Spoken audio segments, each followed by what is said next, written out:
o amor de Deus. Quando Deus criou o mundo, ele criou o céu, a terra, o mar, e depois ele criou os animais. E aí ele pensou, ele disse, façamos o homem, a nossa imagem e semelhança. Ou seja, ele quis criar algo semelhante a ele. E ele fala, façamos, ele fala no plural, vamos ler aqui em Gênesis 1, 26, para a gente poder acompanhar direitinho na Bíblia. Gênesis 1, 26. E disse Deus, façamos o homem a nossa imagem conforme a nossa semelhança, e que eles tenham domínio sobre os peixes do mar, sobre as aves do céu, e sobre o gado e toda a terra, e sobre todas as coisas que rastejam sobre a terra. Façamos o homem a nossa imagem conforme a nossa semelhança. E nessa parte a gente começa a ver sobre o amor de Deus. Nós tivemos o privilégio de sermos formados semelhante a Deus, semelhante a Jesus, semelhante ao Espírito Santo. E aí mais pra frente, quando a gente continua lendo o texto, em Gênesis 2, 7, ele fala assim, ó. E o Senhor Deus formou o homem do pó da terra e soprou nas suas narinas o sopro de vida. E o homem se tornou uma alma vivente. Ou seja, Deus nos criou como carne, nos criou como alma e nos criou como espírito. Eu acredito que a nossa semelhança com Deus é o nosso espírito. E isso é muito maravilhoso porque a gente consegue identificar o amor de Deus. Porque não foram os animais que foram semelhantes a Deus, não foi a terra que foi semelhante a Deus, não foi o céu que foi semelhante a Deus, fomos nós que fomos criados conforme a semelhança de Deus. E depois de algum tempo, quando a gente começa a estudar a Bíblia, a gente vê que os primeiros viventes da terra, eles fizeram o coração de Deus muito triste, eles começaram a seguir muito o desejo da carne, queria fazer só a vontade da carne, e Deus se entristeceu muito. E por isso ele destruiu o mundo com o dilúvio, depois ele mandou destruir a cidade de Sodoma e Gomorra, e quando a gente vai ler na Bíblia, a gente vai vendo todas as outras coisas que aconteceram no Velho Testamento. E sempre Deus, ele destruía o povo, mas não porque ele não amava, mas é porque as pessoas não entendiam como elas poderiam vir até Deus, como era antigamente no Velho Testamento. E aí, depois de um tempo, Deus ele viu que a gente não ia conseguir, que a gente estava, assim, infelizmente, a gente já estava jogado no inferno mesmo. E aí, o que ele fez? Ele fez a maior demonstração de amor que ninguém poderia fazer. Eu imagino que ninguém poderia fazer isso. Vamos abrir a Bíblia de João. Em João. Ele soube que nós não iríamos conseguir ser salvos somente conforme a nós mesmos. Porque a gente sempre, ele viu com o decorrer do tempo da humanidade que a gente sempre vinha pelos desejos da carne, a gente sempre olhava para a vontade da carne e nunca para a vontade do Espírito. E aí, o que ele fez? Ele disse para o seu filho, filho, eu preciso que você faça algo por mim, algo por todas as pessoas, pela humanidade da Terra. Vamos ler em João 3,16. Olha o que Deus fez.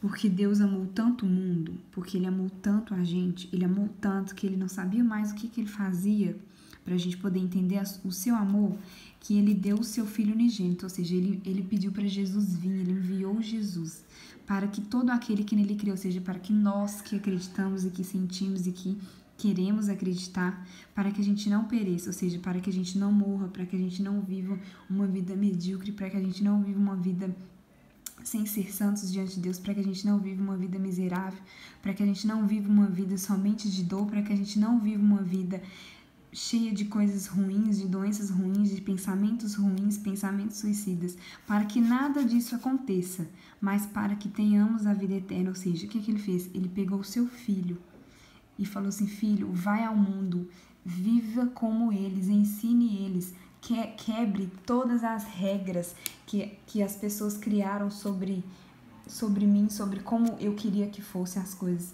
Então, o que Jesus fez? Ele veio e quebrou todas as regras mas conforme a vontade de Deus. Ele veio para quebrar toda a religiosidade do nosso coração, ele veio para nos mostrar que a gente não precisa de fazer um santuário diante dele para que a gente possa se chegar a ele. Não, o que ele fala pra gente mais pra frente? Olha que legal que ele fala pra gente.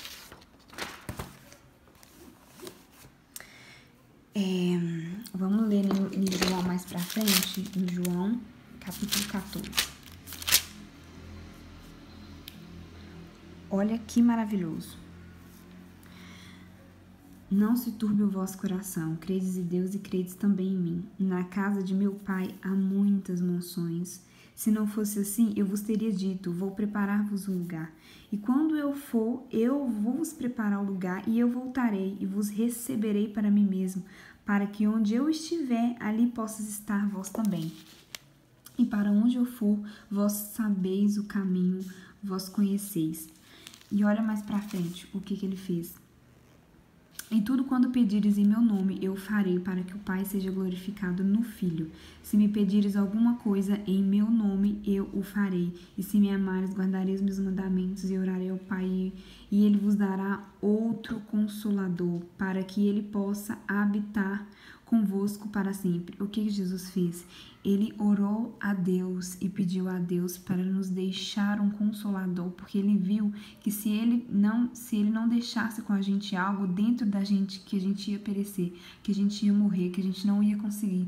Então o que ele fez? Ele orou ao Pai e pediu ao Pai um Consolador para viver dentro da gente, para que a gente possa viver no Espírito e não viver pela carne.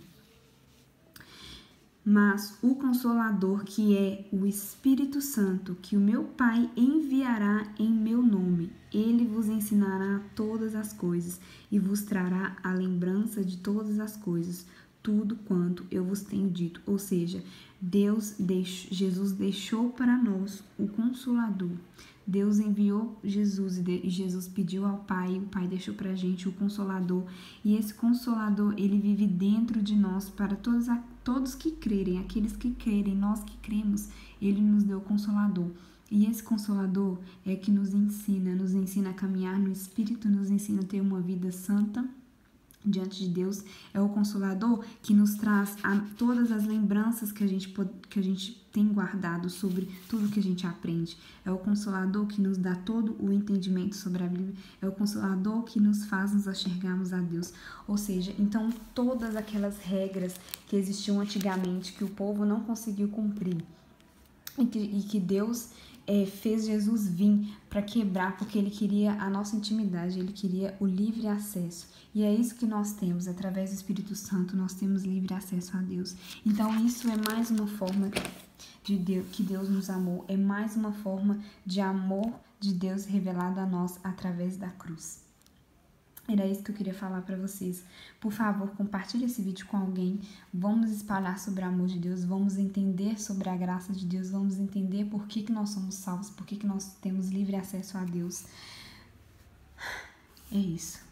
Em nome de Jesus, compartilhe essa mensagem. Envie essa mensagem para todos aqueles que crerem, não perecerem, mas que nós possamos ter uma vida eterna juntos. Deus abençoe.